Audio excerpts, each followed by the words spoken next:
Hello, my name's Louise Charles and I'm going to be talking to you today about A-level business, and I'm joined by... My name's Nick King and I'm going to be talking to you about BTEC business. And here we have all the subject teachers from business, which you can see is a very large team. So we're very pleased that you've chosen to have a look at the A-level and BTEC business course.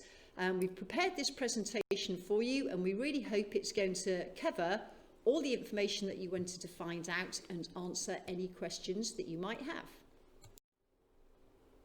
So I'm going to talk to you about the A-level business course, and then when I finish, Nick will talk to you about the BTEC business course. So the first thing students often ask us is what are the entry requirements for the A-level? And they're clearly laid out for you there. So you need to get a GCSE grade 4 or above in English language and in maths. And if you have studied it, you also need to get a 4 or above in GCSE business. But again, we get many questions in the open day about whether or not you need to have studied GCSE business to do the A-level or the BTEC.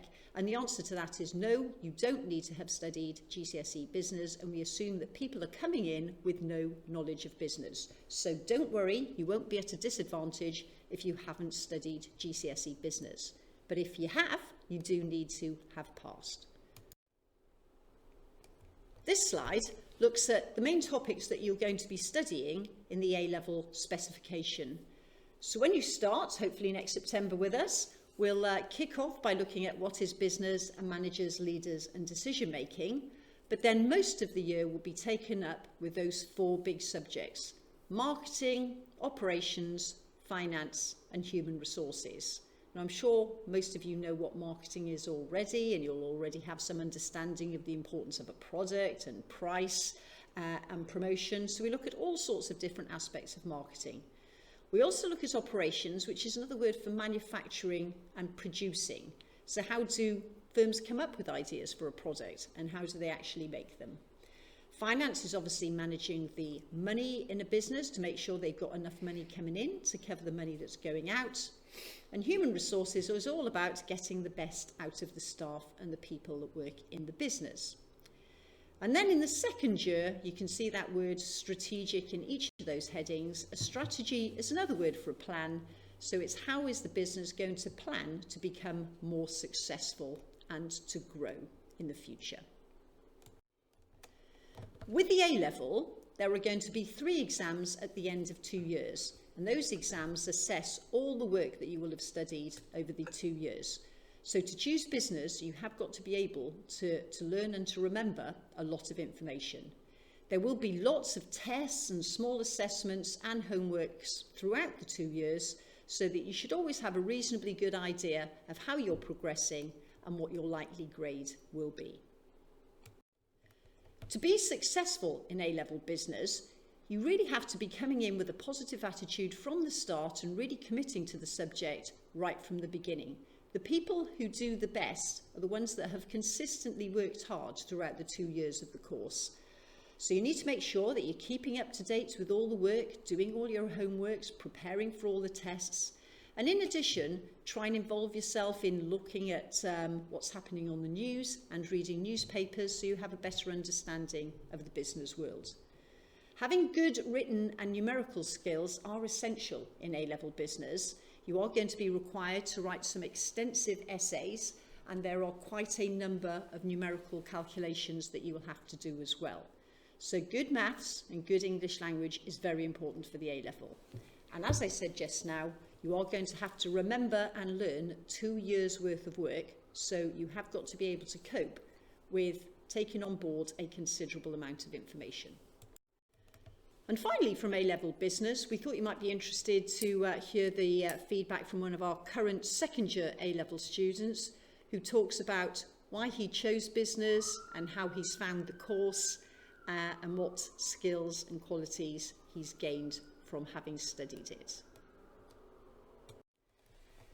We work very hard to try and make the business lessons as interesting and varied as possible.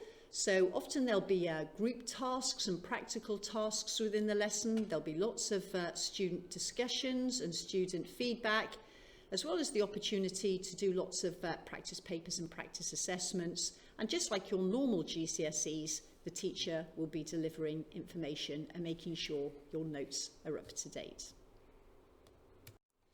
So now it's back to me, and I'm going to be talking you through BTEC Business.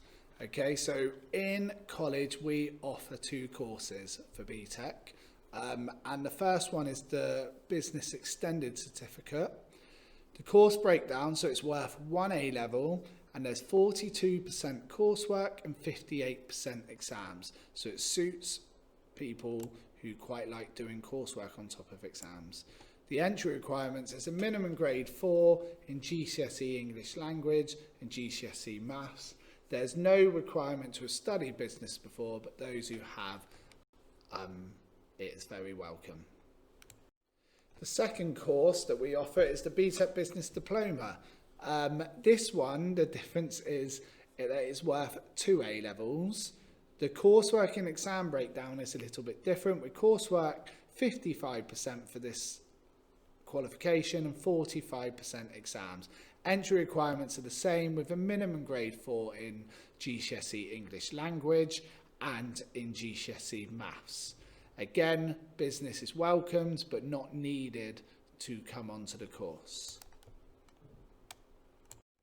We often get a lot of questions at Open Day about the difference between the Extended Cert and the Diploma. The big difference there is in bold. The Extended Cert is equivalent to 1 A-level, the Diploma is equivalent to 2 A-levels. In the Extended Cert, you'll have 2 externally assessed units, which is 1 finance exam and 1 externally assessed piece of coursework, and you will have 2 internal coursework units over 3 lessons per week. With the Diploma, like we said, it's 2 A-levels, what equivalent to. It has 3 externally assessed units, 5 internal units, and is studied over 6 lessons per week. So it would make up a good bulk of your study at St Brendan's.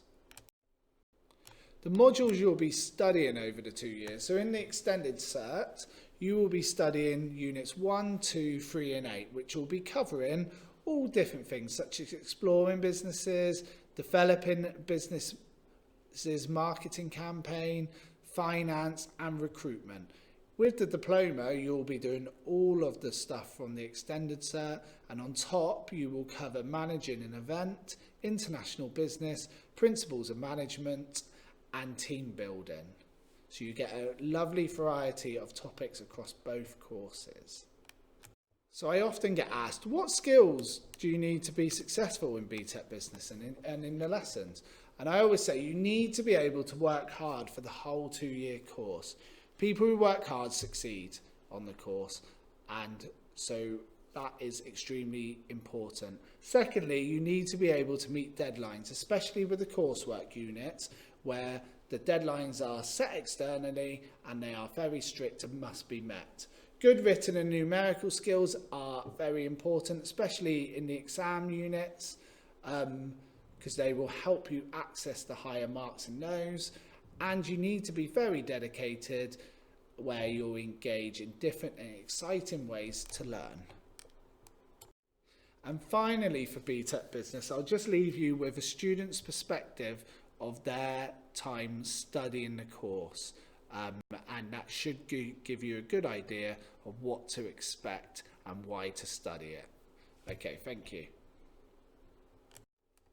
Hi, so I'm back again just to chat to you about why you should choose A-level or BTEC Business at St Brendan's. There are many advantages of coming to St Brendan's, and what I've found out over the years from speaking to different students is many of them found it was a really useful stepping stone between being at college and going to university. Because St Brendan's is a very big campus with lots of students who will make hopefully lots of new friends, and it will give you a taste of what it would be like to go to university. Also, we try and get you to be a more independent and a more responsible learner. So you'll be more like the girl on the left rather than the boy on the right of the picture you can see on the screen. So taking responsibility for your work is a really important skill, whether you go on to university or whether you go on to your place of work. If you remember, there were lots of us at the start in all the photos. So we have a big teaching team in A-level business. and we have a lot of expertise, and many of the teachers have taught business for many, many years. And there are even more reasons why you should be choosing A-level or BTEC business at St Brendan's. We've had lots of experience of teaching remotely. We started online lessons from almost the beginning of the lockdown, and we're still continuing to deliver online lessons now, as well as teaching people in the actual college environment. So we've got a lot of expertise for blended learning. A great reason for choosing business is that it fits in with any other subjects. Now, St Brendan's is a very big college, and you can choose a great variety of A-level subjects here or other BTEC subjects here, and whichever one you choose, business is going to work in. And finally, business is an ideal subject to study because whatever you go on to do, the things that you have learnt in business, I'm sure you'll find helpful to your future career or your future university course. Students at Open Days are usually very keen to ask about what enrichment and trips we do on the business course. We try and get lots of people to come in and speak to the students and sometimes take students out on trips locally. But the highlight of the business trip agenda is the New York trip, where we take a number of students.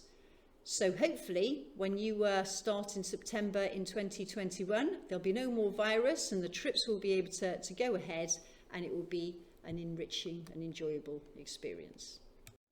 In terms of progression, we find that business students, quite a large number of them, go on to study business and management related courses at university. And we find that those who don't want to go to university mainly choose a business-related apprenticeship option. But to summarise, most people who do study business do end up going into it due to their enjoyment of it.